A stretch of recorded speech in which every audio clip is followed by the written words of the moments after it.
बड़े दुख के साथ कहना पड़ता है, मैं हल्द्वानी में पब्लिक स्पीच में रामलीला मैदान में रामलीला स्टेज पर भाषण किया और लाखों लोग वहां पर थे।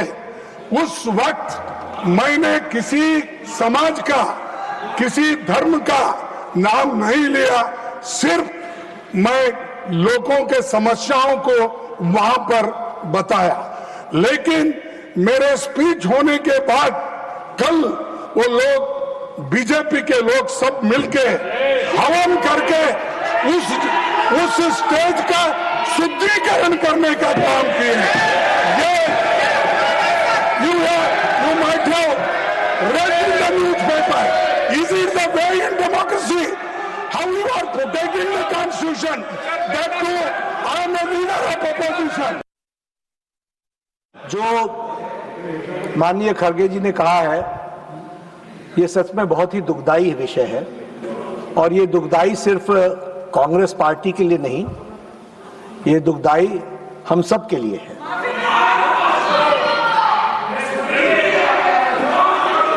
बीजेपी, क्योंकि खड़गे साहब ने कहा कि बीजेपी के लोग थे, मैं स्पष्ट करना चाहता हूं, यहां राष्ट्रीय अध्यक्ष जी भी बैठे हैं और मैं भी पूर्व राष्ट्रीय अध्यक्ष रहा हूं। BJP does not subscribe to such activities, never.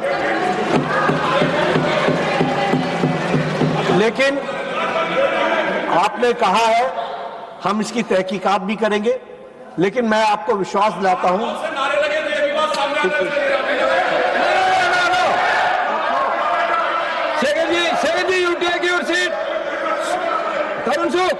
When the leader of the house is on his legs, why you are shouting?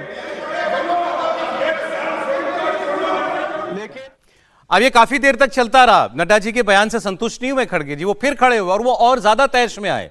उन्होंने कहा कि ये लोग गिरफ्तार होने चाहिए। अच्छा, बीजेपी अध्यक्ष ने कह दिया हमारे लोग नहीं थे। आप मान लो उसकी, चलो कि वो नहीं थे, उनकी बात मान लेते हैं। अब ये वहां कर क्या रहे थे? लेकिन ये लोग जो भी थे, क्या खड़गे साहब के आरोप को मतलब प्रामा फेसी मानते हुए, सच मानते हुए कार्रवाई होनी चाहिए? अब कोई कहेगा कि साहब ये लोग तो मान लो कांग्रेसियों के लिए ऐसा सोचते हैं, ये दलित के लिए नहीं सोच रहे थे ऐसा, या इनको मालूम भी नहीं था। मैं वैसे ही कह रहा हूं, हालांकि इनको ऐसी कोई बेनिफिट ऑफ डाउट नहीं मिलना चाहिए किसी आदमी को कि हमने साहब वो दलित है, हमने इसलिए ऐसा नहीं किया, हम तो कांग्रेस के विरोधी हैं, ये भी कह सकता है कोई।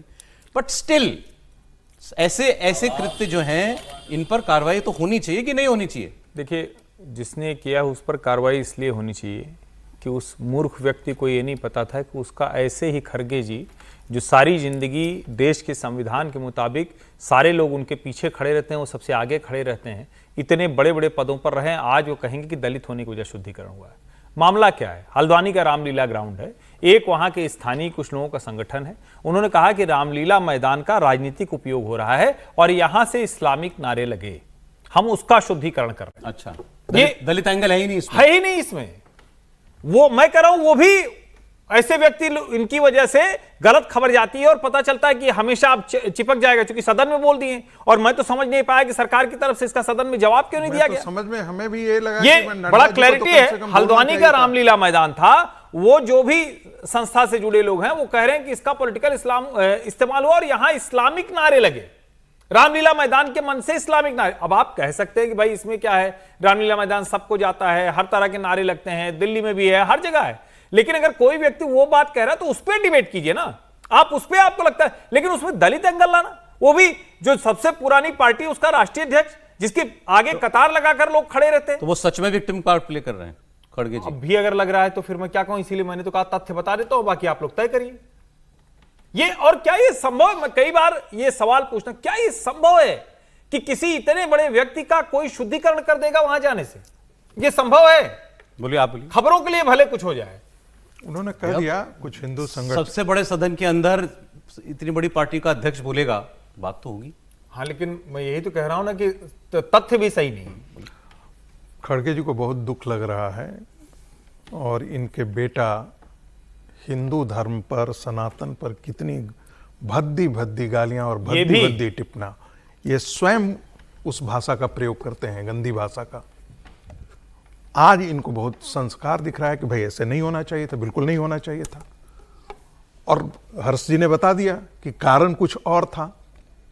लेकिन ये दलित विक्टिम कार्ड इसलिए खेलना है क्योंकि अब आने वाले दिनों में, कुछ दिनों के बाद, कुछ एक आध साल बाद जो है वो चुनाव होने वाला है उत्तराखंड के अंदर, तो इसलिए वो ऐसा कर रहे हैं, इसके अलावा और कुछ नहीं।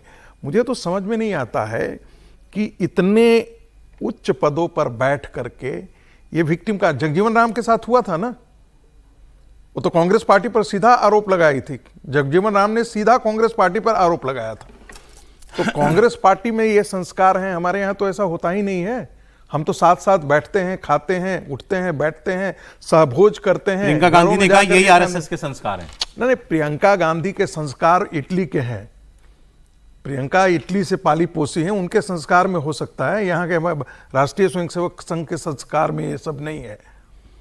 प्रियंका गांधी कुछ भी बोल सकती हैं, राहुल गांधी कुछ भी बोल सकते हैं, लेकिन फैक्ट तो यही है कि भाई ऐसा कुछ हुआ ही नहीं है। अब फैक्ट अब जो है, क्योंकि ये मेरे पीछे क्या था ये तो अभी हर्ष जी ने बताया, बात इसीलिए मैंने कहा कि जानकारी, लेकिन खड़गे जी का आरोप आपने सुना और बीजेपी कह रही है हमारा कोई लेना देना नहीं, जिसने जो किया वो जाने।